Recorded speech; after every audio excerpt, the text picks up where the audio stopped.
So এই হচ্ছে আমার কসপেট ট্যাঙ্ক টু স্পেশাল এডিশন। এটা গত বছরের অক্টোবর মাসে কিনছিলাম। ভালোই সার্ভিস দিচ্ছিল, কিন্তু এটা একটা সমস্যা হচ্ছে যে স্টেনলেস স্টিলের বডি তো, আর বেশ ভালো পরিমাণ ঘামে আমার হাত, যার কারণে এটার বডি মনে করেন রাস্ট, মানে কি রাস্ট রাস্ট না, মানে আর কি হোয়াইট পাউডারের মতো পড়ে এবং স্টিল ক্ষয় হয়ে যায়। মানে স্টিল ফ্রেমের ওয়াশ কিংবা স্টিল চেনের ওয়াশগুলো ইউজ করে থাকেন, সেক্ষেত্রে অনেকে এই ব্যাপারটা আন্দাজ করতে পারবেন কি বোঝাতে যাচ্ছি আসলে।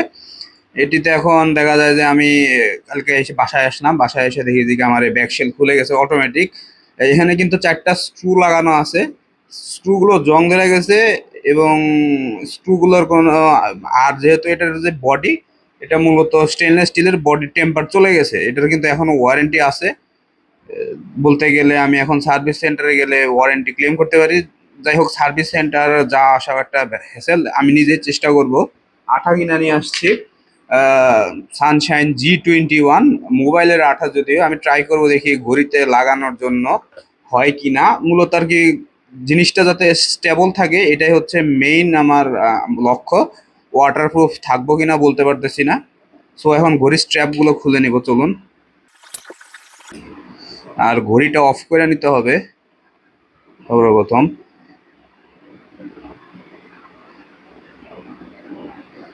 Turn off.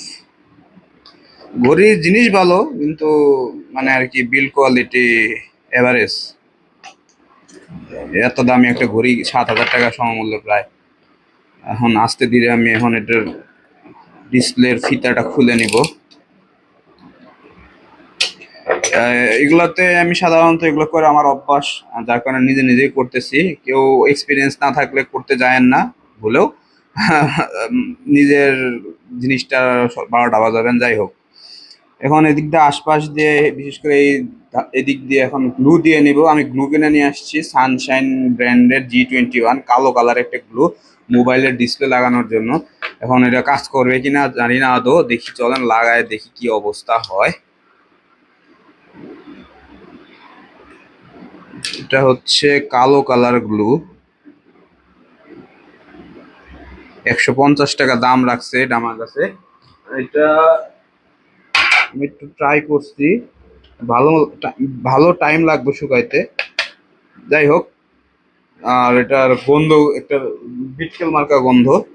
এটা বেশ ভালো পরিমাণ ভিসকোসিটি দেখা বলতে গেলে। এখন ঘড়িতে কিরকম পারফরমেন্স দেয় এটা এখন সময়ের ব্যাপার। অ্যালকোহল দিয়ে রিমুভ করার নিয়ম, যেহেতু আমার কাছে অ্যালকোহল নেই, হ্যান্ড স্যানিটাইজার দিই, কাজ চালায় দিব। উঠেও না, জিদি একটা আঠা। যাই হোক, আমার ঘড়িতে কাজ করলেই হয়েছে। এখানে ফসফেট ট্যাঙ্কের এখানে দেখা যাচ্ছে ব্যাটারিটা হচ্ছে 410 mAh। রিভিউ করছিলাম এটার একটা চ্যানেলে, চাইলে দেখে আসতে পারেন। এই ফ্রেমের মধ্যে আমি আঠা মারবো সরাসরি, যেহেতু স্ক্রু গুলো কাজ করতেছে না এখন। ফ্রেমটা তার আগে একটু পরিষ্কার করে নেওয়া উচিত।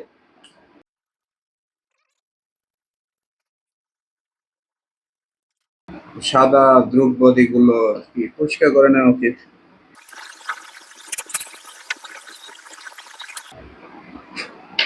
ওকে, এখন এই ধারের চারদিক দিয়ে আমি গ্লু দিব।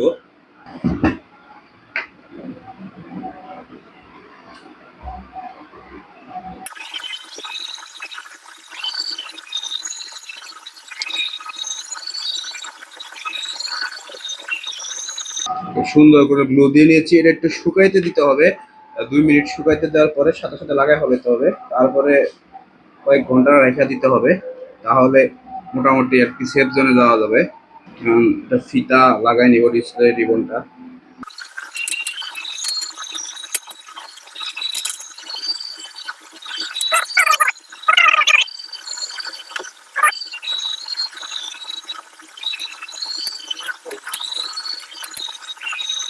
ওকে, আমরা কিন্তু এখন ঘড়িটা লাগাই নিছি। এ, মোটামুটি শক্তপোক্ত ভাবেই লাগছে বলা যাইতে পারে। এখন আগে যেহেতু একটু চাপ লাগলে খুলে আসতে, এখন কিন্তু আর তা হচ্ছে না। ও, বলতে গেলে বলা যায় যে ভালো মতোই লাগছে। এখন আমরা অন করে দেখবো। হ্যাঁ, ভালো মতোই লাগছে, মানে উঠে আসতেছে না এখন। আগে তো এমনি করে রাখলে খুলে যেত। যাই হোক, এখন আমরা অন করে দেখি, চলুন অপারেশন কি অবস্থা। অন যদি হয়, কোনো কিছু যদি নষ্ট না হয়ে থাকে, তাহলে অন হবে এটা। হ্যাঁ, আমাদের ঘড়ি কিন্তু রান হয়েছে, তার মানে বলতে গেলে অপারেশন সাকসেসফুল।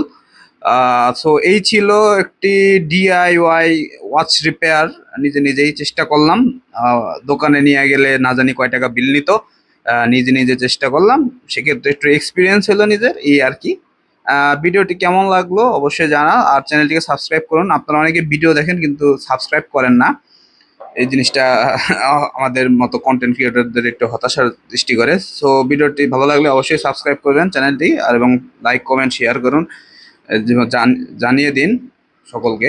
আজকে এই পর্যন্তই, ভালো থাকবেন সকলে, ধন্যবাদ।